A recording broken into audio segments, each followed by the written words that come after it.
Hello everyone, welcome back to Coding Hunt. मेरा नाम है जतिन और मैं आ चुका हूँ जावास्क्रिप्ट की एक और नई वीडियो लेके। इस वाले वीडियो के अंदर हम बात करने वाले हैं डोम मैनिपुलेशन के बारे में। ठीक है, तो यार डोम मैनिपुलेशन क्या होता है? तो पहले तो मैं अपना फोल्डर ओपन कर लेता हूँ VS कोड के अंदर। हर बारी की तरह मैं इसको ओपन करता हूँ ऐसे राइट क्लिक करके ओपन विथ कोड। तो ये वाला फोल्डर मेरा VS कोड के अंदर ओपन हो जाएगा। ठीक है, अब यहाँ पे हम बनाते हैं एक न्यू फाइल। ठीक है, तो JS22.html करके एक फाइल क्रिएट कर लेता हूँ। ठीक है, और इसके अंदर मैं बॉयलर प्लेट कोड डाल देता हूँ और यहाँ पे एक H1 टैग ले लेता हूँ जिसके अंदर लिखेंगे कोडिंग हंट लिख देता हूँ। ठीक है, कोडिंग हंट, और लास्ट में एक स्क्रिप्ट टैग ले लूँगा जिसके अंदर हम सारी की सारी जावास्क्रिप्ट लिखने वाला है। ठीक है, तो ये चीज़ हो गई। अब सबसे पहले मैं आपको बताऊंगा कि डोम मैनिपुलेशन क्या होता है, डोम क्या होता है। ठीक है, तो डोम का मतलब होता है डॉक्यूमेंट ऑब्जेक्ट मॉडल। अब वो चीज़ क्या होती है कि जो भी हमारा डॉक्यूमेंट है, लाइक डॉक्यूमेंट, इसको समझ लो। ठीक है, इसको समझ लो आप। तो यहाँ पर हमारा मेन पहले रूट एलिमेंट आ रहा है। ठीक है, डॉक्यूमेंट हमारा मेन रहेगा, उसके अंदर हमारा एक रूट एलिमेंट आएगा जो कि है हमारा HTML के अंदर हमारे पास दो चीज़ है, हेड और बॉडी। ठीक है, तो वो क्या होगा, जैसे ट्री स्ट्रक्चर होता है उसमें अगर हम देखें तो एक हमारा HTML टैग है, उसके अंदर दो चीज़ें अलग होने वाली है, एक हमारा बॉडी हो गया, एक हमारा हेड हो गया। बॉडी के अंदर भी बहुत सारी चीज़ें हो सकती है, जैसे कोई H1 ले लिया मैंने डायरेक्टली, या फिर कोई ड्यू ले लिया, 3-4 मल्टीपल जितने भी ड्यू लेना चाहो है ना, वो ड्यूज ले लिए। हेड के अंदर हमारे पास मेटा इन्फॉर्मेशन होती है, टाइटल्स होता है, टाइटल के अंदर लिखा हुआ हमारा जो टेक्स्ट नोड है वो रहता है। ठीक है, तो उसको हम बोलते हैं अपना डॉक्यूमेंट ऑब्जेक्ट मॉडल। ठीक है, डोम बोलते हैं उसको। अब हम जैसे जावास्क्रिप्ट के अंदर हमें पता है कि ऑन क्लिक हमने मतलब कुछ चेंज करवा लिया, उसको गेट किया, गेट एलिमेंट बाय आईडी आपको पता होगा। ठीक है, और उसको चेंज करवाया, तो हमने डोम को मैनिपुलेट किया, उसकी वैल्यू को चेंज करवाया, कोई ना कोई वैल्यू, वो अंदर लिखी हुई वैल्यू हो सकती है, एट्रीब्यूट वैल्यू हो सकती है। ठीक है, कोई भी वैल्यू हो सकती है, CSS वैल्यू हो सकती है। तो हमने उसको चेंज करवाया, इसका मतलब हो कि हमने डोम को मैनिपुलेट किया, तो मतलब उसको बोलेंगे हम डोम मैनिपुलेशन। ठीक है, बहुत ही जरूरी टॉपिक है। ड्रॉप डाउन्स बनाने हैं, ठीक है, वो साइड बार मतलब बनाना है, ऐसे ओपन क्लोज हो जाए, वो सारी चीज़ें होती है, वो इनके अंदर जो मेथड आती है वो सारी मेथड से हम कर सकते हैं। ठीक है, सबसे पहले हम यहाँ पे देखने वाले हैं कि कोई भी एलिमेंट को गेट कैसे कर सकते हैं हम। कोई भी एलिमेंट हो गया हमारा हमारे बॉडी के अंदर लिखा हुआ, वो एलिमेंट को हम गेट कैसे कर सकते हैं। ठीक है, एक्चुअली हम डॉक्यूमेंट के अंदर जो भी लिखा है वो एलिमेंट को गेट कर सकते हैं। बॉडी हो गया, फिर सिर्फ स्पेशली हम बॉडी को भी गेट कर सकते हैं। ठीक है, अभी के लिए हम ये सारी चीज़ें देखने वाले हैं। मैं यहाँ पे डॉट रिजल्ट ले लेता हूँ। ठीक है, एक ड्यू जिसका क्लास हो गया रिजल्ट, यहाँ पे लिखूंगा मैं रिजल्ट। ठीक है, मैं रिजल्ट लिख देता हूँ। और अभी इसके अंदर मुझे गेट करना हो तो हमारी मेन जो मेथड रहती है वो है हमारी dot get element bye ID. ठीक है, तो मैं यहाँ पे लिखूंगा डॉक्यूमेंट में से एक एलिमेंट को गेट करो बाय आईडी, जिसकी आईडी रहेगी रिजल्ट। ठीक है, तो ये एक डोम की हमारी मेथड हो गई कि जिसकी मदद से हमने एलिमेंट को गेट किया, पर इसको गेट तो हमने करवा लिया, चलो कहीं पर शो तो करवाना पड़ेगा ना। तो मैं इसको यहाँ से उठाता हूँ, मैं यहाँ पे console.log करूँगा, लॉग लिखता हूँ सिंपल, और यहाँ पर ये चीज़ डाल देता हूँ। तो अगर मैं इसको ओपन करूँ यूजिंग लाइव सर्वर, तो वहाँ पर मुझे पहले तो आउटपुट मिल जाएगा जो कुछ भी मैंने लिखा है वो। और मैं अगर इंस्पेक्ट के अंदर जाकर कंसोल के अंदर चेक करता हूँ, ठीक है, तो मुझे यहाँ पर नल मिल रहा है। क्यों नल मिल रहा है? मैंने कुछ ना कुछ गलत लिख दिया होगा। ओके, हाँ, मैंने यहाँ पर क्लास लिखा है, मैंने आईडी तो ली ही नहीं है ना। तो हमने गेट कैसे करवाया? आईडी की मदद से। ठीक है, तो मैं इसको मैं आईडी भी दे देता हूँ, आईडी विल बी रिजल्ट। ठीक है, अब देखो यहाँ पर मुझे वो एलिमेंट रिटर्न करेगा। तो मैंने क्या किया, जावास्क्रिप्ट के अंदर कोई भी एलिमेंट को गेट किया। ठीक है, डोम के कोई एलिमेंट को गेट किया, ठीक है, जावास्क्रिप्ट की मदद से। तो वो चीज़ मैंने की document dot get element bye ID वाली मेथड से, और उसको गेट करवा लिया और मैंने यहाँ पर शो करवा लिया। अब इसको क्या कहता हूँ, कोई वेरिएबल के अंदर स्टोर करवा लेता हूँ, रिजल्ट नाम दे देता हूँ, इज इक्वल्स टू, मैं ये वाली जो हमारी मेथड थी उसको मैं यहाँ से Ctrl+X करता हूँ और यहाँ पे पेस्ट कर देता हूँ। ठीक है, तो अब मुझे रिजल्ट को यूज़ कर सकता हूँ, मैं यहाँ पे डायरेक्टली लिख दूँ रिजल्ट, तो मुझे वहाँ पर सेम मतलब जो आउटपुट मिल रहा था वही मिल गया। ठीक है, क्योंकि मैंने उसको वेरिएबल के अंदर स्टोर करवा दिया, वेरिएबल को स्टोर वहाँ पे शो करवा रहा हूँ। ठीक है, ये चीज़ हो गई मेरी। अब मुझे जो हमारा रिजल्ट है उसके अंदर जो कुछ भी लिखा है, ठीक है, ये जो जैसे रिजल्ट लिखा है उसको मैं चेंज करवाना चाहता हूँ, तो मैं कैसे कर सकता हूँ? तो मैं यहाँ पे लिखूँगा result dot inner HTML is equals to, मैं यहाँ पे कुछ भी लिख सकता हूँ, लाइक मैं लिख दूँ हेलो गाइस। ठीक है, हेलो गाइस लिख देता हूँ और यहाँ पर चेक करता है, तो देखो यहाँ पर हेलो गाइस लिखा हुआ आ गया। तो ये चीज़ चेंज हो गई, हमने HTML के अंदर तो रिजल्ट ही लिखा था, यहाँ पे हेलो गाइस आ गया ना, तो वो चीज़ चेंज हुई। उसको हम बोलते हैं डोम मैनिपुलेट करना, डोम को मैनिपुलेट करना, ठीक है। तो हमने ये जो चीज़ की उसको हम बोलते हैं डोम मैनिपुलेशन, उसको चेंज करवा लिया, ठीक है। मैं यहाँ पे कुछ भी लिख सकता हूँ, लाइक ये हेलो गाइस, चलो यहाँ पर नहीं है मेरे पास एक वेरिएबल पड़ा है कि हेलो लिखा हुआ, ठीक है। उसके अंदर मैं ये चीज़ लिख दूँ और यहाँ पे हेलो को रिटर्न करवाओ, ये सारी चीज़ें तो आपको पता ही होगी, ठीक है। मैं हेलो को लिख दूँ तो अभी सेम मुझे आउटपुट मिलने वाला है, क्योंकि वो वेरिएबल के अंदर से वैल्यू आ रही है, ठीक है। तो मेन चीज़ है हमारी ये वाली मेथड कि हम कोई भी एलिमेंट को गेट कैसे कर सकते हैं। अब मेथड के अंदर बहुत सारी प्रॉपर्टीज़ होती है, जैसे हमने देखा dot inner HTML. Inner HTML का मतलब होता है ये वाला हमारा ओपनिंग टैग और ये वाला जो हमारा क्लोजिंग टैग है उसके बीच में जो कुछ भी लिखा है उसको हम बोलेंगे इनर एचटीएमएल, ठीक है। तो उसके बीच में जो कुछ भी लिखना है, मतलब एचटीएमएल लिखना है, तो अब मैं ये हेलो गाइस ऐसे ही नहीं, चलो हमारे पास क्या है डिव टैग है, ठीक है। तो मैं इसको इस तरीके से मैं उसको पहले पेस्ट कर देता हूँ वापस से यहाँ पर, और इसको मैं डिव के अंदर रैप कर लेता हूँ, सॉरी H1 के अंदर रैप कर लेता हूँ। डिव के अंदर तो हमें कुछ मतलब समझ में नहीं आएगा कि कुछ चेंजेस हुआ भी कि नहीं हुआ, ठीक है। मैं उसको रैप कर लेता हूँ H1 के अंदर, ठीक है। तो देखो मुझे वहाँ पर H1 के अंदर लिखा हुआ आ गया, तो ये होता है हमारा इनर HTML। अब हमारे पास एक ऐसे ही इनर टेक्स्ट भी होता है, इनर टेक्स्ट का सिंपल मतलब होता है कि बस टेक्स्ट को ले लो, मतलब उसको एज इट इज प्रिंट करवा दिया, ना कि एज ए HTML ले रहा है। वो एज ए HTML लेता तो ये हेडिंग को क्या करता है, वो H1 को उसको भी गिन के वहाँ पर मतलब एज ए H1 कंसिडर करता है, पर अभी नहीं कर रहा है क्योंकि हमने यहाँ पर लिख दिया इनर टेक्स्ट, इसलिए, ठीक है। तो ये डिफरेंस होता है इनर टेक्स्ट और इनर HTML के बीच में, ओके। तो ये एक हमारी मेथड हो गई, उसके अंदर ये प्रॉपर्टी हो गई। अब हम दूसरी कुछ मेथड और दूसरी प्रॉपर्टीज देखते हैं। तो मैं क्या करता हूँ, इसकी मुझे अगर CSS को चेंज करना हो, ठीक है, तो मैं कैसे करवा सकता हूँ। तो मैं लिखता हूँ रिजल्ट, एक्चुअली मैं इसको रख ही सकता हूँ ना, मैं इनर HTML की जगह पर इनर टेक्स्ट की जगह पर मैं इनर HTML ही रख लेता हूँ। तो ये चीज़ मुझे हेलो गाइस लिखा हुआ मिल जाएगा, ठीक है। फिर मुझे उसकी CSS से चेंज करवानी है, तो रिजल्ट डॉट यहाँ पे मुझे लिखना पड़ेगा स्टाइल, वो भी एक प्रॉपर्टी हो गई जो कि होगा हमारा एट्रीब्यूट, ठीक है। हमने यहाँ पर एट्रीब्यूट को सिलेक्ट किया।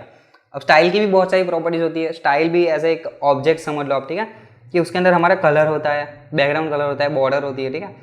मैं लिखता हूँ कलर इजी कॉस्ट मैं रेड कर देता हूँ, तो मुझे वहाँ पर जो कलर था वो पर्टिकुलर एलिमेंट का उसका कलर रेड होके मिल गया। मुझे अभी कंसोल की नींद नहीं है, उसको निकाल रहा हूँ, ठीक है।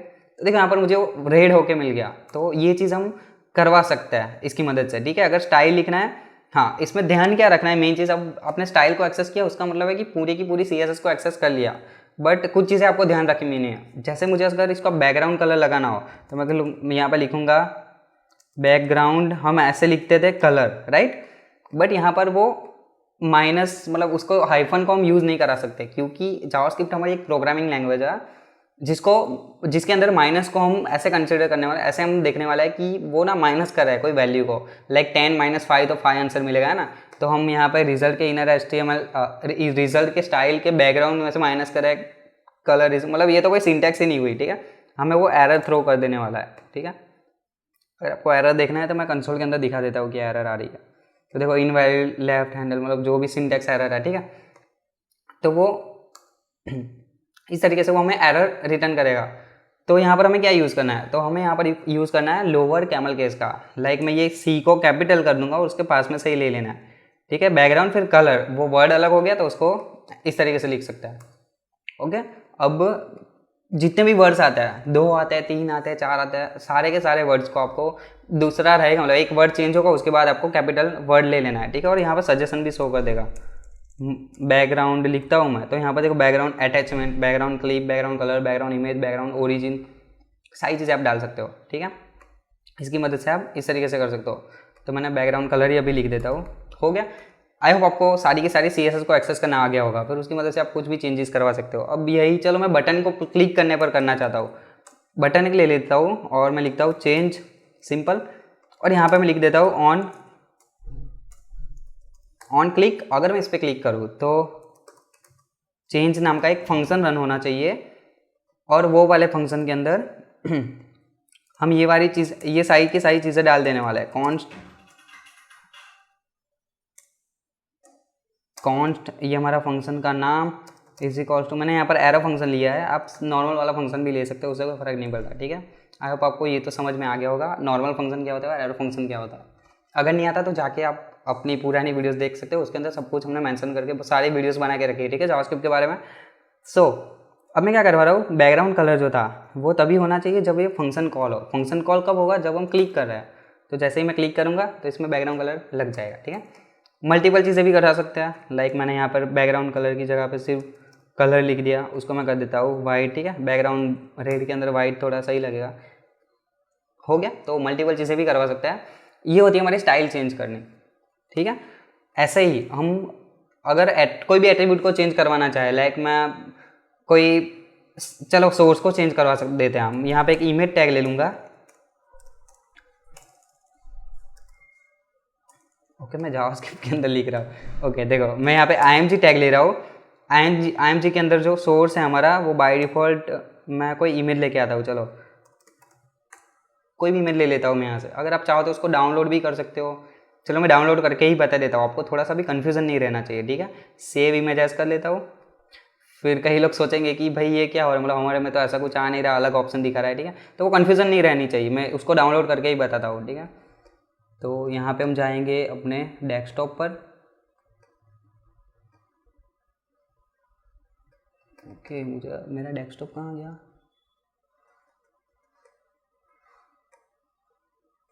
ओके ये रहा। यहाँ पर जावास्क्रिप्ट वाले फोल्डर के अंदर जाऊँगा मैं, और इसके अंदर मैं ले लेता हूँ img1, ठीक है। सेव कर देता हूँ, सिंपल। और मैं एक दूसरी भी इमेज डाउनलोड कर देता हूँ, सेव इमेजेस, और यहाँ पे लिख दूंगा मैं img2 और सेव कर लेता हूँ, ठीक है। अब हमारा आउटपुट देख लेते हैं हम, ओके। सो अब सोर्स के अंदर मुझे देना है img1 डॉट जो भी उसका एक्सटेंशन था, ओके। मैंने 2 सिलेक्ट कर दिया, कोई फ़र्क नहीं पड़ता, उससे 2 कर लिया। मैं जैसे इस पर क्लिक करूँ तो ये इमेज मुझे चेंज होकर मिल जानी चाहिए, ठीक है। देखो मैं फर्स्ट वाली को भी चेक कर लेता हूँ, अगर उसकी हाइट विड्थ थोड़ी सी अलग है तो हम क्या करेंगे, CSS भी दे देंगे। हाँ, इसकी हाइट विड्थ बहुत ज़्यादा है, ठीक है। तो मैं यहाँ पे विड्थ भी लगा देता हूँ, विड्थ कर दो इसकी 300 एंड हाइट भी कर दो 300, 30 कर लिया, ओके 300, ठीक है। तो अब इस तरीके से हमारी इमेज दिखने वाली है। मैं क्या करवाता हूँ, इस इमेज को भी एक ID दे देता हूँ कि img दे देता हूँ, ठीक है। उसको मैं सिलेक्ट करूँगा यहाँ पर कि document dot get element bye ID, क्या थी ID, img dot src। Dot src क्या हुआ, उसका ये जो सोर्स आ रहा है यहाँ पर, src जो एट्रीब्यूट है वो, ठीक है। इजी कॉल्स टू, यहाँ पे उसको चेंज करके कर दो। हमने क्या लिखा था, img2 डॉट क्या एक्सटेंशन है, jpg ही है, ठीक है, jpg डॉट jpg। और मैं जैसे इस पर क्लिक करूँगा तो मुझे वो इमेज चेंज होकर मिल जाएगी, और साथ में मतलब ये चीज़ तो हम करवा ही रहे, ऊपर हेडिंग जो उसको भी चेंज करवा रहे हैं। तो ऐसे भी हम करवा सकते हैं कि क्लिक करने पर मैंने सोर्स चेंज करवा लिया, मतलब कोई भी एट्रीब्यूट को हम चेंज करवा सकते हैं, ठीक है। ऐसे बहुत ही सारी मेथड्स होती है, पर जो ज़रूरी है, बहुत ही डेली मतलब बेसिस पर जो यूज़ होने वाली है वही मैं आपको समझा रहा हूँ, और आपको एक बेसिक आइडिया आ जाए। अगर आप इंटरव्यू में भी जा रहे हो तो इसके रिलेटेड आपको कोई भी क्वेश्चन पूछे जा सकता है, तो वो आप अच्छे से आंसर दे पाओ, ठीक है। वो मेथड्स मैं आपको सिखाने वाला हूँ। बाकी तो बहुत सारी मेथड्स होती है, मैं चाहूँ तो 5 घंटे का भी वीडियो बन जाएगा, ठीक है। डोम मैनिपुलेशन के ऊपर बहुत ही चीज़ें होती है जावास्क्रिप्ट के अंदर, वो एक दरिया है, आप उसमें से कितना निकाल सकते हो वो आप पे मैटर करता है, ठीक है। ये हो गया। अब ये तो हमने देखा कि कोई सिंगल एलिमेंट को गेट करना। अब मुझे बहुत सारे एलिमेंट्स को गेट करना हो तो कैसे कर सकता हूँ, लाइक मैं पैराग्राफ लिख देता हूँ, पैरा1 लिख देता हूँ, ठीक है। मैं ज़्यादा कुछ नहीं लिखने वाला, ऐसे नॉर्मल चीज़ें ही लिख देता हूँ, ठीक है। लिखने में ज़्यादा फिर टाइम चला जाएगा, 4 and 5 लिख देता हूँ। तो मेरे पास 5 पैराग्राफ्स है। अब मुझे ना पाँचों को ही गेट करना है, तो क्या मैं सेम ID देकर कर सकता हूँ। अब ID का मेन कॉन्सेप्ट क्या था कि वो यूनिक होनी चाहिए, एक पेज के अंदर एक ही ID, ओके राइट। सो मैं यहाँ पे क्या करवा रहा हूँ कि एक ही ID अगर होगी तो वो एक ही को सिलेक्ट करने वाला है। ये मेथड भी ऐसी होती है कि जो उसको पहली जो ID मिल जाएगी वो वैल्यू को मतलब रिटर्न कर देगा, ओके। अब मैं बाय टैग नेम सिलेक्ट करने वाला हूँ, मैं इसके नीचे ही कर लेता हूँ, let elements is equals to document dot get element by tag name, ठीक है। तो टैग नेम के अंदर हम ऐसे टैग का नेम डाल सकते हैं, लाइक मैंने P डाल दिया तो सारे के सारे पैराग्राफ्स को सिलेक्ट कर देगा। अगर मुझे उसको कंसोल डॉट लॉग करवाना हो, मैं ठीक है यहाँ पे लॉग लिख देता हूँ, कंसोल डॉट लॉग हीरा, और मैं इसको पेस्ट कर देता हूँ। तो अभी हम कंसोल के अंदर देखते हैं, तो मुझे यहाँ पर सारे के सारे एलिमेंट्स मुझे रिटर्न करने वाला है, ठीक है। ये मुझे सारे के सारे एलिमेंट्स रिटर्न करने वाला है, जो कि होता है हमारा HTML कलेक्शन, देखो यहाँ पे दिखा रहा है HTML कलेक्शन, जिसके अंदर 5 चीज़ें हैं, पैराग्राफ्स है। उस पैराग्राफ के अंदर में जाओ तो उसकी सारी की सारी मतलब मेथड वैथड सब कुछ दिखा देगा। देखो इतनी सारी मेथड, ये सारी चीज़ें होती है उसके अंदर, वो मतलब इवेंट्स और सारी चीज़ें अंदर आ गई, ठीक है। उसके अंदर हम क्या क्या यूज़ कर सकते हैं वो, ओके। तो ये HTML कलेक्शन आ गया। अब मुझे उसको चेंज करवाना है तो मैं क्या कर सकता हूँ, हम चलो क्लिक करने पर ही चेंजेस करवा दे, डायरेक्टली नहीं करवाते। पहले आउटपुट देखो, यहाँ पे कुछ इस तरीके से आ रहा है, उसके नीचे हमें 5 पैराग्राफ दिख रहे हैं, ठीक है। मैं जैसे ही क्लिक करता हूँ तो elements dot style dot color is equals to red, क्या ये हो जाएगा? नहीं होने वाला, ठीक है। ये क्या होता है, डायरेक्टली मतलब एक ही वैल्यू को सिलेक्ट करता है, ये वाली जो हमारी मेथड है वो, ठीक है। पर यहाँ पर तो बहुत सारे हैं, तो वो पर्टिकुलर एलिमेंट को कैसे सिलेक्ट करेगा? देखो यहाँ पे कुछ नहीं मिलने वाला और एरर भी आ जाएगी, ठीक है। उसको सिलेक्ट मतलब ऐसे नहीं कर सकते, सिंटैक्स एरर या कोई भी एरर वो वहाँ पे दे सकता है, ओके। यहाँ पर उसने कुछ अपडेट ही नहीं किया, ठीक है। तो देखो ये चीज़ हम करवा ही नहीं सकते। अब मुझे क्या करना है, एलिमेंट्स के अंदर से 0 इंडेक्स जिसकी है उसके कलर को चेंज कर दो। मैं इस तरीके से करवा सकता हूँ कि उसकी जिसकी 0 इंडेक्स है उसके अंदर से मतलब उसके जो पहला एलिमेंट रहेगा उसके कलर को चेंज करवा दो, ठीक है। ये नहीं हो रहा, वो मैं देख लेता हूँ। मैं यहाँ पे गेट एलिमेंट्स, ओके, मैंने ये सेम ही लिखा है, एलिमेंट्स की 0 इंडेक्स। मैं इसको, हाँ मैंने फंक्शन के अंदर लिखा था, मुझे क्लिक करवाना पड़ेगा। देखो जैसे ही मैंने क्लिक करवाया ये चीज़ भूल ही गया, ठीक है। तो देखो पहले वाले को उसने कलर चेंज करवा लिया। तो हाँ, आपको पता है जावास्क्रिप्ट हमेशा 0 इंडेक्स से स्टार्ट होती है, ठीक है। मैं यहाँ पे अगर 4th इंडेक्स लिख दूँ तो वो 4th इंडेक्स जिसकी रहेगी 5th एलिमेंट उसको उसने चेंज करवा लिया, फिर उसके अंदर कुछ भी करवा सकते हैं चेंजेस।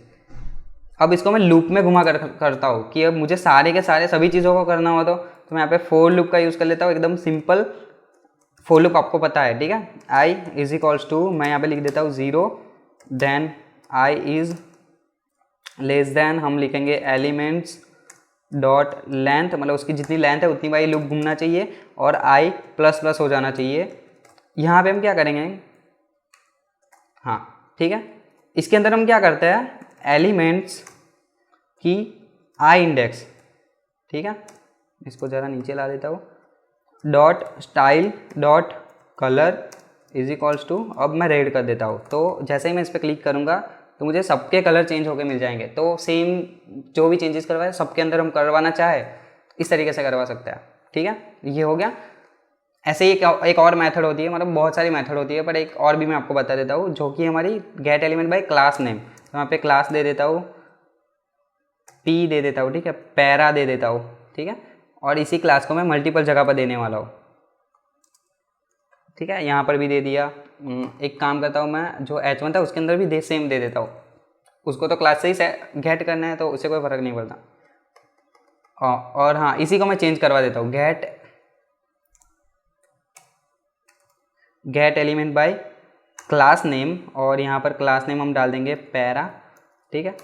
और अभी मैं यहाँ पे जैसे ही क्लिक करता हूँ तो जिसका क्लास मतलब पैरा था उन सबको सिलेक्ट कर दिया। देखो यहाँ पर इसको भी सिलेक्ट कर दिया क्योंकि हमने इसको भी दिया था ना क्लास, इसको दिया था और इसको दिया था, तो उसको भी सिलेक्ट कर लिया, ठीक है। ये मेथड्स होती है हमारी।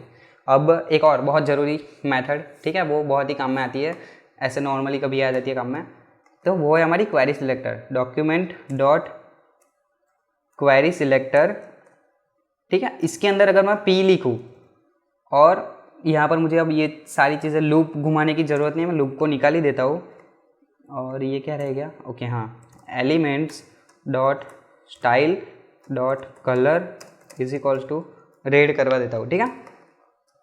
देखो यहाँ पर क्या होगा, जो उसको पहला पैराग्राफ मिलेगा उसको सिलेक्ट कर देगा।